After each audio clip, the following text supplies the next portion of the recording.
За шинэ өглөөний мэнд сайхан амарцгаав. За хамтдаа өглөөр амьдгуур хөтөлбөрийн цагийн төлөө залбирцгаая. Эхэзэн дэ талархъя. Та биднэрт дахин нэгэн шинэ өглөөг өгч байгаад баярлалаа. Тэгээ энэ өглөөний энэ цагийг танд даатгаж байна. Тэгээ энэ цагт та өөрийн хариун сүнсний оршуугаар биднэртэй хамт байж биднэрт өөрөө өгөө гэж биднийг босгон байгуулж өгөөрэй гэж эзэн Есүсийн нэрээр гуйн залбирлаа. Амен.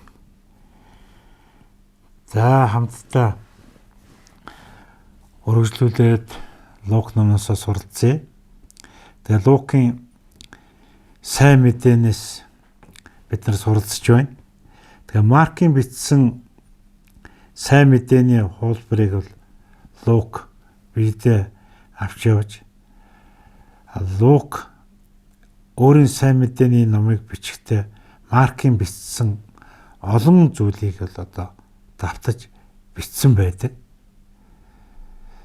Тэгээ Лук Иесусийн амьдралын түүхийг бичихдээ өөр бусд материалыг ашиглан эдгээр материалын зарим нь Матай сайн мэдээнд орсон байдаг. Гэхдээ зарим нь зөвхөн Лук номонд бас бичигдсэн байдаг юм аа. За тэгээ хамтдаа өнөөдөр Давидын хүүгийн тухай, Иесус Христийн тухай Лук 20:41 эсгэлээд уншия. Тэр тэдэнд Христ бол Давидын хүү гэж тэд яагаад ярина вэ? Давид өөрөө дуулал номод эзэн миний эзэнд баруун талд минь залрахтун.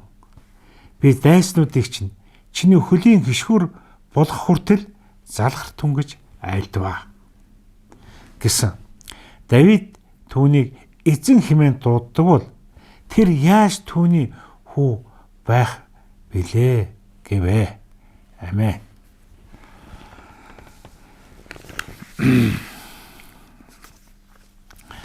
За юдэчүүд бол Месиа буюу Христийг Давидын хааны удмаас гарна гэдэгт бол итгэдэг байсан. Тэд Месиаг Давидын хүү хэмээн нэрлэдэг. Тухайн Марк 10:47-48 өгүүлсэн байдаг. За юдэчүүд Месиа бол Давидын адил дэлхийн хаан бөгөөд тэр Давидын үеийн хуучин Израиль шиг тийм хаан тулсыг байгуулна гэж бодож ирсэн. Дэлхийлэг байдлаар бодож ирсэн. Дэлхийн хүчтэй тийм Давидын үеийг шиг улсыг бол Иесус байгуулах юм аа гэсэн тийм өөрсдийнхөө бодол мөрөөдөлд автсан байсан.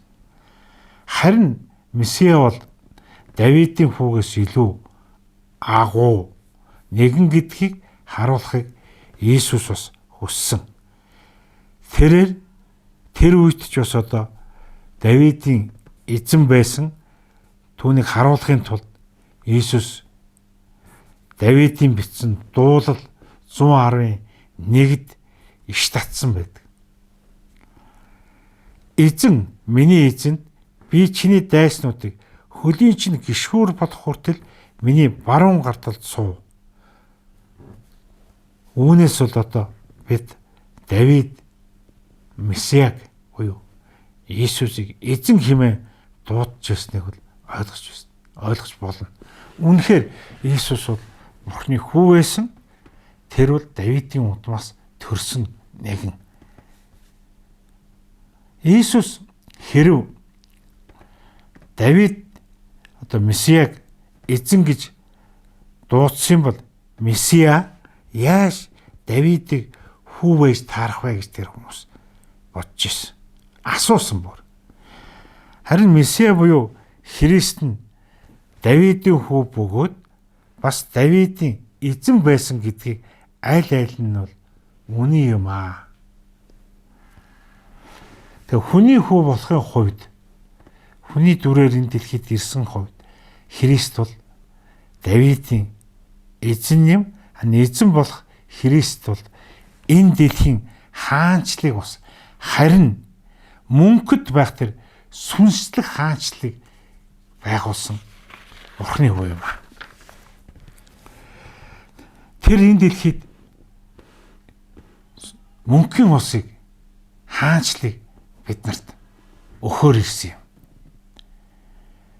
Даниил 7-гийн 13-аас 14 уншаарай манайхан. За ингээд өнөөдрийн энэ үгнээс харах юм бол Месиа буюу Бурхны хүү Иесус бол мөнхийн хаанчлыг биднэрт авчиж өгсөн агуу их хаа юм а гэдгийг ойлгуулж өгч байна. Харин тухайн үед юдэчүүдийн ойлгож ирсэн тэр дэлхийлэг ойлголтоор биш.